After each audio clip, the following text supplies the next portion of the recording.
சிக்கோஸோட update தாங்க பார்க்க போறோம். நான் வந்து டெய்லி ஈவினிங் வந்து கொஞ்ச நேரம் தொறந்து விடுவேன் அப்படின்னு சொல்லியிருந்தேன் இல்லைங்களா? அந்த டைம்ல இவனுங்க என்னென்ன சேட்டை பண்ணியிருக்கானுங்க அப்படிங்கிறது தாங்க நான் ஷேர் பண்ண போறேன் இந்த வீடியோல.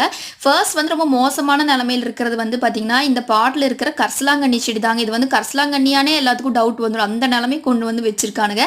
இருக்கிற எல்லா இலையுமே கொத்தி சாப்பிட்டு வெறும் குச்சி மட்டும் வச்சிருக்கானுங்க. என்ன பண்றதுன்னே தெரியல. செகண்டா என்ன செடி இருக்கு அப்படின்னு பார்த்தீங்கன்னா, இந்த செவ்வந்தி செடி தாங்க.